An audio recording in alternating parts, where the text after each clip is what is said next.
Welcome to Origins. We go more in depth into the most current version of the origin that we could find for your favorite superheroes and villains. Today our topic is Cyborg, a member of the Justice League and a former member of the Teen Titans, and soon to star in his own comic book. This is the most current version as revealed in Secret Origins. It does conflict a little bit with the original Justice League Origins storyline, but not too much. Victor Stone was a star athlete. He won every game and was amazing in every way. He was a true star in high school, and he went by the nickname Victory Vic. But his father didn't approve. He knew that his son was intelligent, and he didn't want him wasting his God-given talents on football. So Vic continued a dual life of being accepted at school and arguing with his dad at home until the college scholarship started to roll in. Everything could have worked out for the best if his dad was just willing to sign those permission slips, but he refused to do it. He stated that Vic was too young to know what was best for him. Well, this started on a downward spiral of arguments. His father stated that Vic was in the 100th percentile and football was a waste of his talents.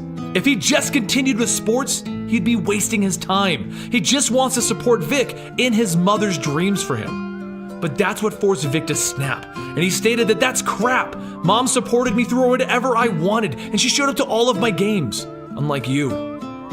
Well, they argued for a little bit until his father just calmed down and he said, "We've worked so hard to get to where we are. I just don't want to see you squander the opportunity that we're giving to you." So it didn't change anything.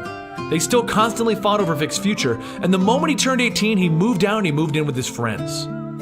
Well, he went all of spring and summer without talking to his father. And he was eventually supposed to start attending college, but he figured, let's go try one more time. Let's just go try and make amends with my dad. So, he headed over to Star Labs. Well, this turned out to be during the invasion from planet Darkseid. And just as Vic was entering his father's lab, the door opened and out poured a massive blast from planet Darkseid, and it tore into Victor Stone. Vic laid on the ground dying. Half of his body was burned to a crisp. And his father could have left, he could have saved his own life. But even after everything that had happened between them, Vic's father refused to leave him. He wouldn't leave his only son. So as everyone else fled from the building with the parademons invading, Vic's father assembled his team and they brought Vic's body into his lab. They used experimental alien technology and they fused it with Vic's body, turning him into Cyborg.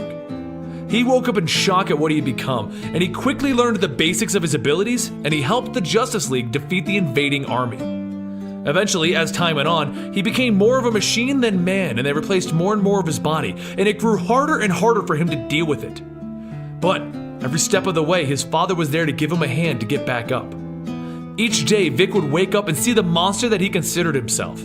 But his father only saw his son, Victor Stone. Victory Vic.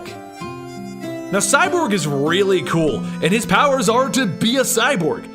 He has cybernetic abilities such as the ability to have superhuman strength, endurance, and durability. He can also interface with most computers. He also has the ability of flight thanks to some jet boots, and what I find to be one of the coolest features of his cybernetic body, teleportation. You see, the planet at Darkseid uses a device known as the Mother Box to teleport around using boom tubes. Well, Cyborg actually integrated it into his armor and can use a boom tube.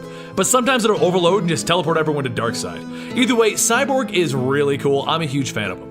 Now, if you want to chat about Cyborg, follow me on Twitter at Comicstorian. And also don't forget, we have a gaming channel that actually started this whole Comicstorian thing known as Eligible Monster. Come join us for gaming variety videos and we can all become friends. Other than that, I'll see you guys in the next Comicstorian video.